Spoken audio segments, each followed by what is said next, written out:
नमस्कार दोस्तों, स्वागत है आपका नूतन आयुर्वेद में। इस गर्मी के मौसम में जब वातावरण में इतनी ज़्यादा गर्मी है, हम कहाँ तक अपने आप को बचा सकते हैं इस गर्मी से। गर्मी के मौसम में पित्त दोष की वृद्धि हो जाती है, जिस कारण से शरीर में भी बहुत ज़्यादा गर्मी हो जाती है।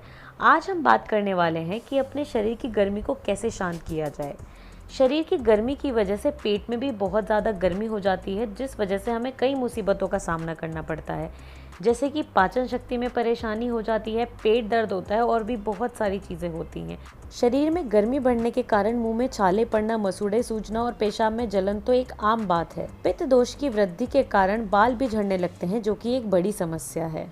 तो इस गर्मी को शांत करने के लिए क्या किया जाए? सबसे ज़्यादा ज़रूरी ये है कि जितना हो सके हमें पानी पीना चाहिए। कोशिश करें कि सुबह उठकर खाली पेट कम से कम 2 से 3 गिलास पानी पिएं।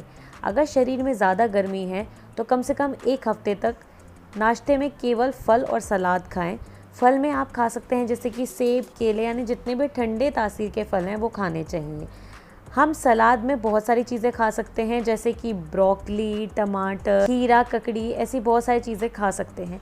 अब आप सोचेंगे कि इसका क्या लॉजिक है, हमें सुबह फल और सलाद खाने से क्या फ़ायदा होगा? तो इससे 2 फ़ायदे होंगे। सबसे पहली बात ये कि फल और सलाद जल्दी पच जाते हैं, इसलिए पेट भी जल्दी साफ़ होगा और जो पेट की गर्मी है वो भी शांत होगी। साथ में खीरा, ककड़ी और जैसे ये ठंडे फल और सब्जियां हैं, इनसे शरीर की गर्मी भी शांत होती है। पर कुछ चीज़ें ऐसी हैं जिनसे हमें परहेज़ भी करना चाहिए, जैसे जितने भी गर्म तासीर की सब्जियाँ और फल हैं उनसे हमें परहेज़ करना चाहिए। अगर आप चाय और कॉफ़ी के शौकीन हैं तो कम से कम थोड़े दिनों तक इनसे परहेज़ करें।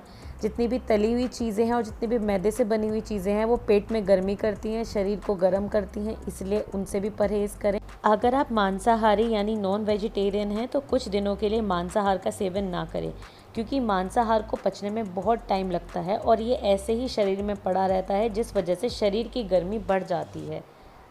सबसे ज़रूरी बात यह है कि आप बिल्कुल भी स्ट्रेस ना लें, क्योंकि स्ट्रेस लेने से पित्त दोष की वृद्धि होती है। गर्मियों के मौसम में हमें रोज़ नहाना चाहिए। अगर शरीर में ज़्यादा गर्मी है तो दिन में 2 बार भी नहा सकते हैं। हमें ठंडी चीज़ों का सेवन करना चाहिए, जैसे कि नींबू का जूस, और अपने खाने में हमें दही को भी ज़रूर शामिल करना चाहिए, क्योंकि एक तो दही सेहत के लिए बहुत अच्छी होती है और साथ में ये शरीर को ठंडा भी करती है। ध्यान रखें कि दही ज़्यादा खट्टी ना हो, क्योंकि खट्टी दही पित्त दोष की वृद्धि करती है। शरीर की गर्मी को शांत करने का सबसे अच्छा तरीका है कि हमें लौकी का जूस पीना चाहिए। शाम को खाली पेट लौकी का जूस या पालक का जूस पीते हैं तो शरीर की गर्मी शांत रहती है। रात को सोने से पहले दूध का सेवन ज़रूर करें, क्योंकि एक तो यह सेहत के लिए बहुत अच्छा होता है और शरीर की गर्मी को भी शांत करता है। शरीर को स्वस्थ रखने के लिए और गर्मी को ठीक करने के लिए बहुत ज़्यादा ज़रूरी है कि हम रात को देर तक ना जागें और टाइम से सो जाएं और सुबह टाइम से उठें। सुबह उठने के बाद हमें एक्सरसाइज और योगा करनी चाहिए। शरीर की गर्मी को शांत करने के लिए हमें अनुलोम विलोम और चंद्रभेदी प्राणायाम करना चाहिए। ध्यान देने वाली बात यह है कि जब तक हमारे शरीर में गर्मी है, हमें कपालभाति प्राणायाम नहीं करना चाहिए, क्योंकि उससे शरीर में गर्मी बढ़ती है।